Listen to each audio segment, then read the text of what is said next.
We'll have much more on the COVID-19 vaccine rollout coming up.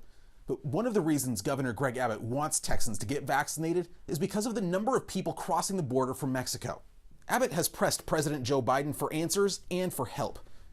Customs and Border Protection reports a steady rise in the number of migrant encounters since last April, reaching more than 100,000 in February. That number peaked at 140,000 during spring of 2019, but once again, we're hearing about overcrowded facilities and an overwhelmed immigration system. Gilbert Urbina is the Assistant Director of the Hispanic American Association of East Texas and has 2 decades of experience as an immigration advocate. Gilbert, if you can hear me, good morning and thanks for being with us. Good morning, David. Glad to be here. First, I know you're based here in Tyler, but what do you see happening at the border right now? Well, our office is the Hispanic American Association of East Texas, and we've been doing immigration since 1998. We're a nonprofit organization. So we are continuously looking at what's happening at the border all throughout these years. And we see a surge of immigrants coming in, but it's surges that come kind of like waves in an ocean. You'll see them come and then they'll disappear, and then in a periodic time, they'll come back again. So we're hearing this called a border crisis, but are you concerned about what's going on right now? It is not. It does because of COVID. It actually creates a bigger problem because of probably infection coming in. But other than that, we've seen this before. We've seen it in 2014. There was a surge. We've seen it over the past 4 years. And people have been lining up outside the border requesting asylum. And so it's people that come not only from Central America or Mexico, there's people that are coming from the Caribbean, the African continent. And so we constantly see this as people trying to come into the United States. And typically when there's an influx of immigrants, we see all the politicians go to El Paso or Brownsville to say, look what's happening at the border. But how does it affect us here in East Texas? That's really interesting because we have people that are here that are established, and they are affected in the sense that they have family members possibly trying to come in.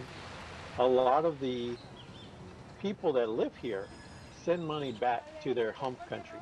For example, Central America depends about a third of their whole national income from people that are living here and working here, sending money back to their families. So what they tend to do is they want to come here to work to send money back. And so that's what we see. It affects jobs, people looking for work, and people trying to come in, and some of them requesting asylum. But the asylum laws are very, very specific.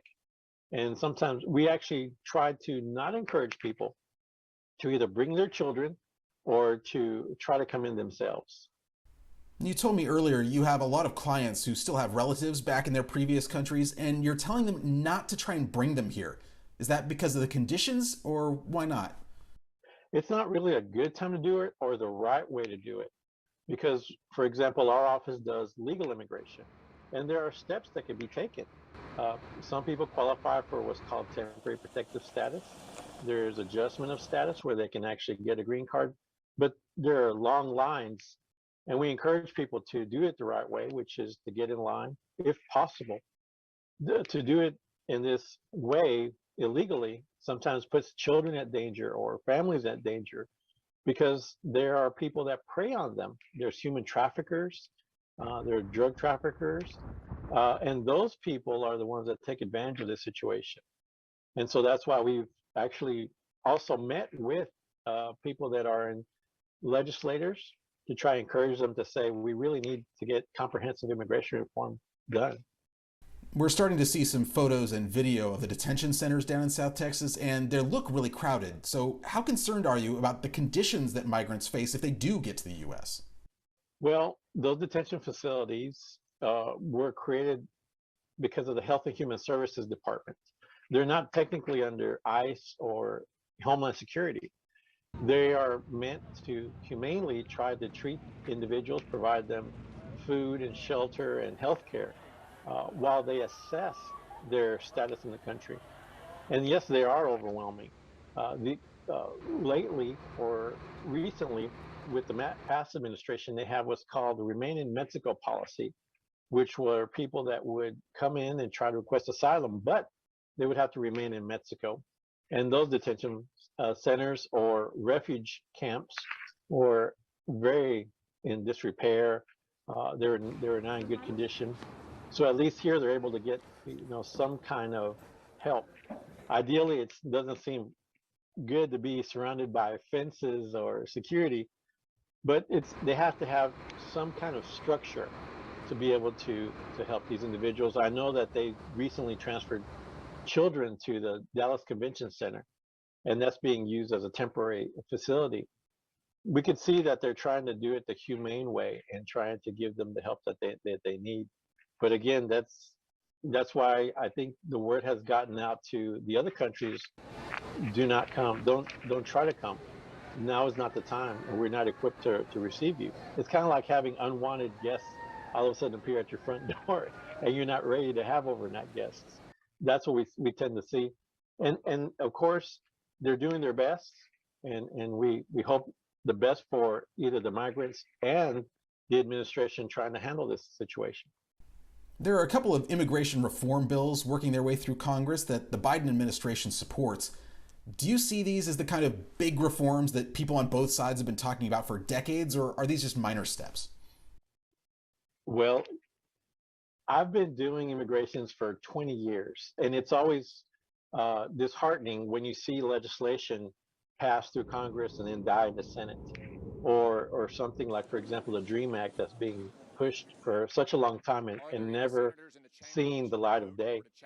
And so, I kind of hold my breath whenever that's occurring because of the debates that occur. But really, we do need something that's going to be beneficial, not only for migrants, but also beneficial for the country as a whole, in the sense that we can try to resolve a lot of the situation that's been happening, so that people can pay their taxes, and if they've already lived here for a long time, do the applications necessary. So we could hope that something progressively happens. The last time I saw something occur would have been in 2001. And so that's 20 years. And ever since then, I just sit quietly and I watch the debates and I watch the gang of eight and the proposals, and nothing has ever occurred. And waiting and not doing something has made the situation worse. Well, Gilbert, we really appreciate you being with us today. Thank you, David, for the invitation.